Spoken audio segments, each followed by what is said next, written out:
So to kick things off, John, I would actually like to show a case study for a trucking fleet that reduced fuel consumption by 30.39%. So I'm going to share my screen here and we're going to talk through this a little bit.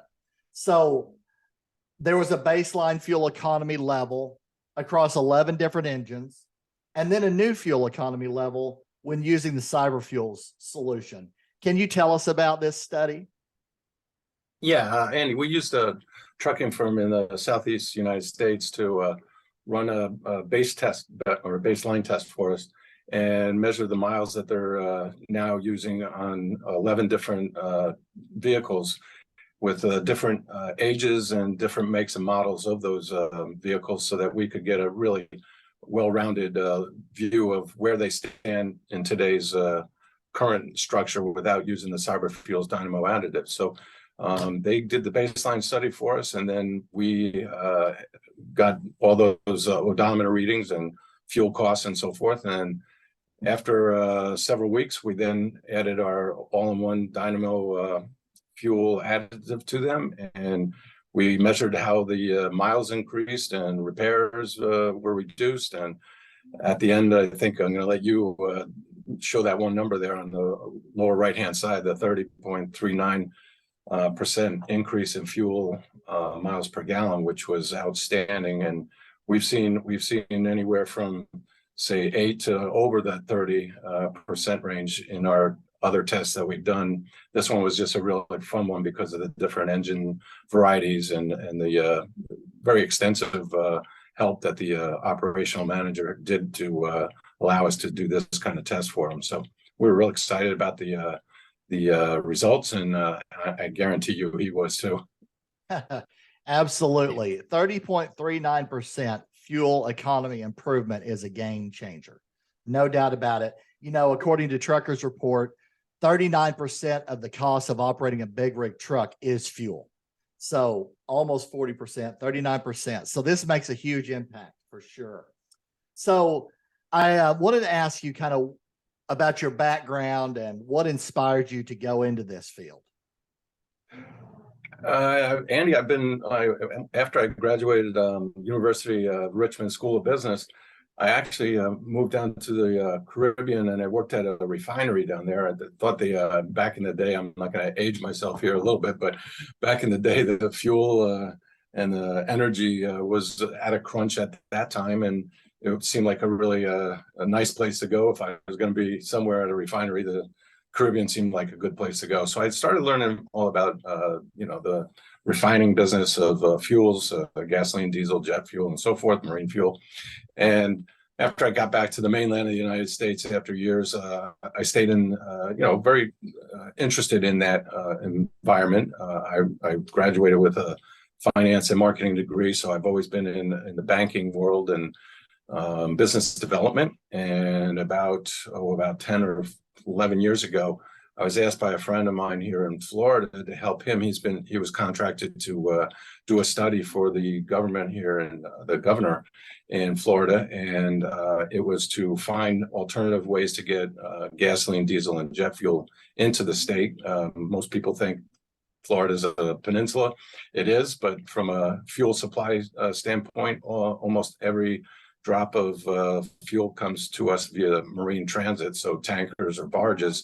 And, God forbid if there's a hurricane or whatever out in the Gulf, or high winds or high seas, or a tanker's running late, it really disrupts the fuel supply in the state. And we continue to grow, and then continue to become a problem that we run out of, either jet fuel or diesel or gas from time to time, even though the weather was great, only because of the increase of the demographics and people moving here, and businesses as well. So I helped him in developing a alternative logistics plan. So I got to know a lot more of the Gulf refiner people and people here in the state of Florida, and got very well integrated within that kind of community while I was still doing my banking background. So it was an energy and banking business development help that I was providing for him.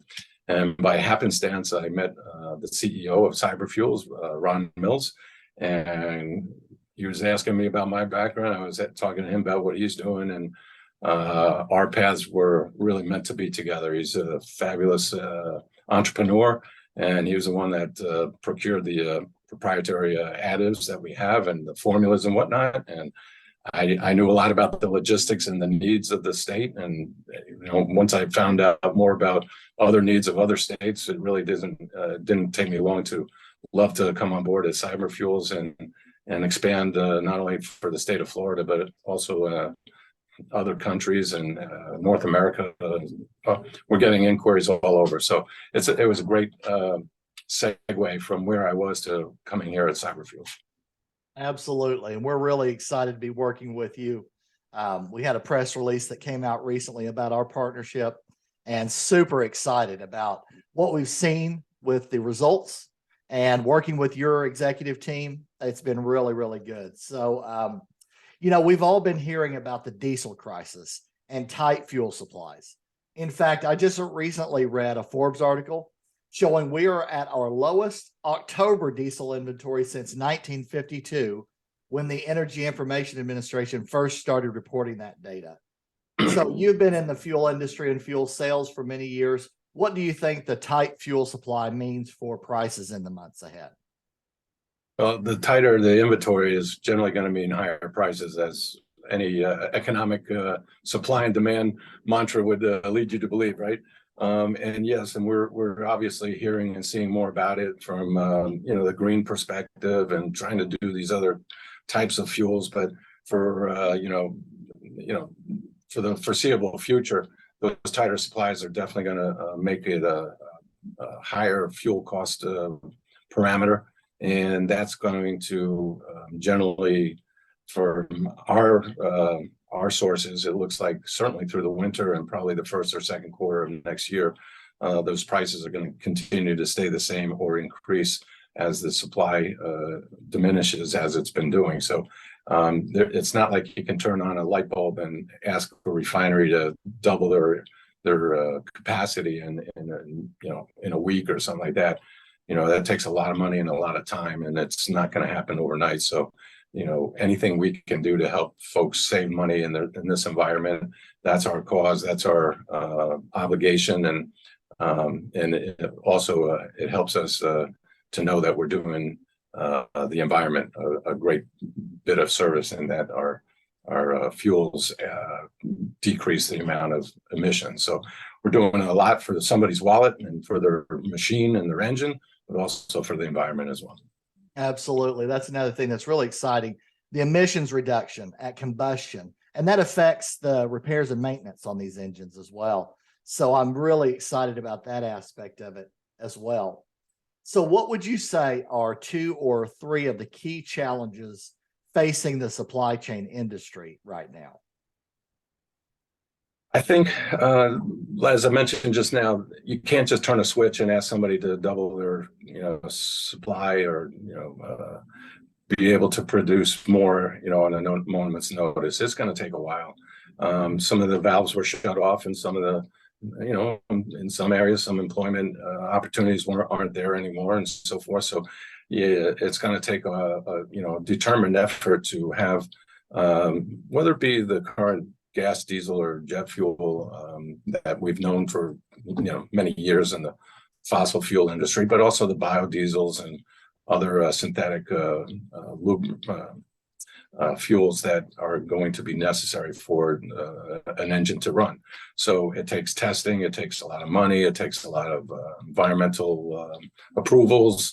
And again, as much as we're all looking to do that, it does take time. And so we're looking to help bridge that gap as fast as possible, but in the meantime, save folks time on what's available today, and also save them on the money that they're spending for repairs, maintenance, and the fuel costs themselves. So anything we can do has really just been a tremendous benefit from our standpoint. And that's our goal and our mission, is to help bridge the gap from where we used to be to where we can be in the future. Right, absolutely. And I've been fortunate. During the last 25 years, I've negotiated over $200 million in contracts from the sell side and the buy side. And, I know companies are always looking to be more competitive in their rates, in their shipping costs, and just a 2 or 3% gap in your bid versus another company's bid can mean the difference in getting a deal or not. So I'm super excited about being able to have a huge impact on fuel and maintenance, emissions reduction as well. But particularly the fuel and emissions reduce the fuel costs and the maintenance and repair costs. So those help companies be more competitive, get more revenue while they're lowering their operating costs. So that is just really, really exciting to me. So what would you say are a couple of keys to success in overcoming low inventory and higher fuel prices? Well, our additive is designed to allow the engine to burn more efficiently. And by doing so, by the way, we've also added, we call it an all-in-one product. So whether it be for gasoline or diesel or marine fuels, we have added a lubricity and corrosive inhibitors so that the engine's just going to run better. And when it's running better, it's going to burn better. And when it burns better, not only are you going to get more power and feel it, but you're also going to have a cleaner emission. So we're reducing anywhere around 22% of those particle emissions.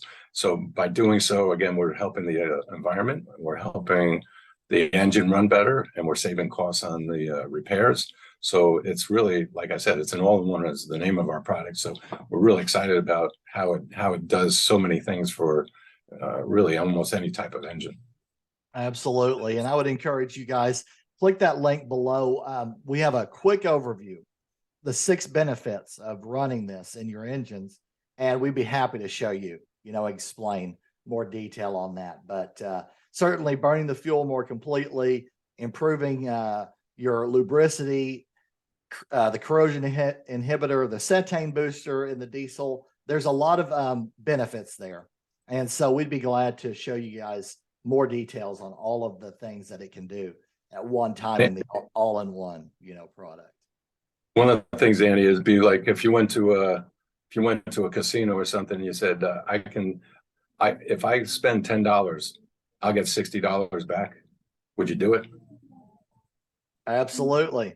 Yep. So by adding an additive that allows you to save so much money, and again, it's almost incalculable how much of the repairs and maintenance that our additives reduce. So, I don't know what a mechanic is getting paid for this fleet or that, trucker or whatever. So it's like I said, it's incalculable. But just on the miles per gallon, you're looking at somewhere, saving 40, 50, 60, 70, 80, depends on where you are, cents a gallon.